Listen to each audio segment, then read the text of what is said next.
So how do I navigate this relationship without feeling like I'm walking on eggshells, lest he shut down? The shuts down is in quotes because these are his words.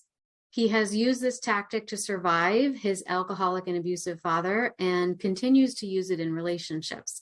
The good news is that he has the self-awareness to be able to talk about this. The bad news is he does not see the downside to using this tactic and coping mechanism and plans to continue using it.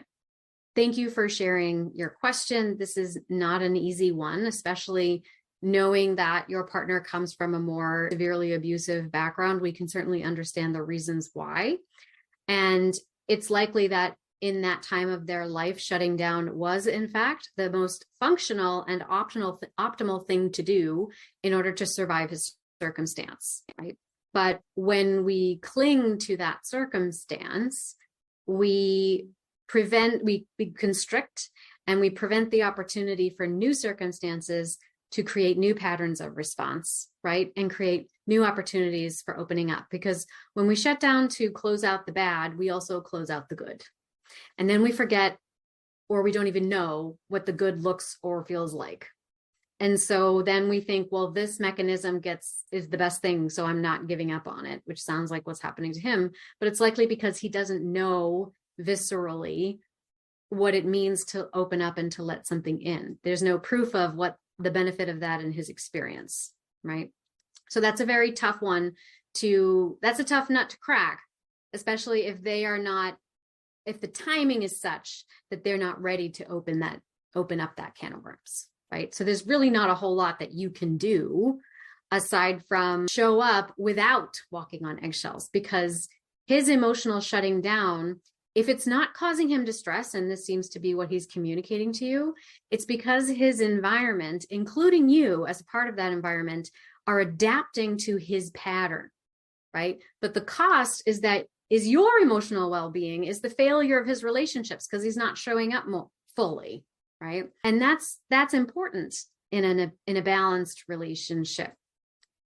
So I would say it's really pivotal for you to communicate openly about this and to communicate about how this coping mechanism of his may be negatively affecting you and the relationship.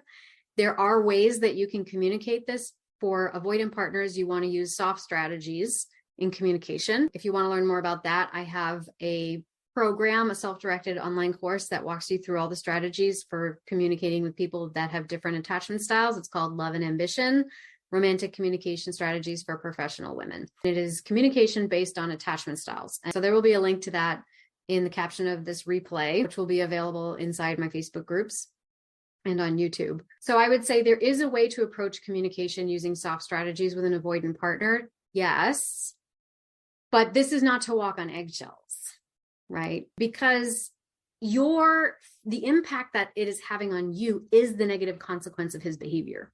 So if you're walking on eggshells around him, you are withholding the negative consequence of his behavior, and there's no impetus for him to change, right? So it really should be a wake-up call for him.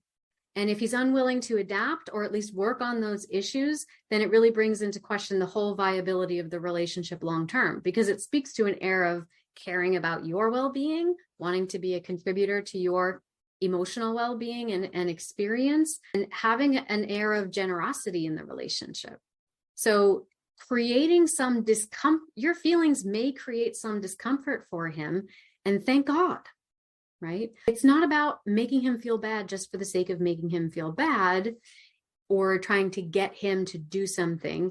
It's more about being honest about how you feel and then creating the opportunity for him to choose to want to contribute to your emotional state, to choose to want to reach out and connect to you so that you feel good with him because he wants you to feel good with him, because that's a choice that he's making, right? So soft strategies are a nice way to kind of formulate that. So my overall guidance here is make sure that you are speaking your truth. You can take soft strategies in mind because they usually allow you to speak in a way that lands better with avoidant partners, for example.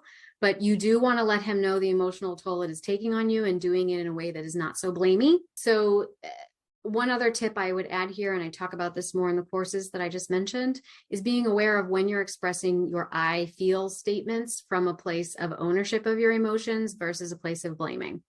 So I feel abandoned is not a true feeling statement, because abandoned is a word that evaluates somebody else's behavior. You abandoned me. I feel abandoned by you. So you're still not fully residing inside your own mind and body, or expressing the energetic experience that you're having inside your own mind and body. Another better way to say that is, I feel lonely. I feel disconnected. I feel hollow. I feel vacant. I feel lost, right? Those are energetic experiences, emotions that you're having inside your own mind and body. And it's not evaluating, it's not defining a feeling as being in proximity to what somebody else is doing. So that is one tweak I would add to that, in combination with soft strategies that can help those things land better. Again, to learn more about that, I'll provide a link to that course in the caption. If he remains unyielding, if he's like, no, this has worked for me, and your discomfort, you're feeling shut out, you're not feeling connected to me is an acceptable cost for protecting myself because I'm too afraid of opening up or feeling my feelings, then you know that this is not someone who's on the same level as you, and they're not going to be able to provide you with what you need in a relationship long term. And it's not because they're bad or they're doing it wrong. They're not ready. They're not ready. That's not where they're going on their path. And that's okay. It's okay. It's sad. It hurts, but it's the truth. So that's why I usually say communication is a rule out factor, because once you are communicating with the right strategies and you're communicating from a place of full ownership of your feelings and your discernment, then there's nothing else to blame it on. You know that it's an incompatible relationship. So I hope that that helps. Also, remember to subscribe and ring the bell for notifications. I put out videos once a week, and I wouldn't want you to miss out.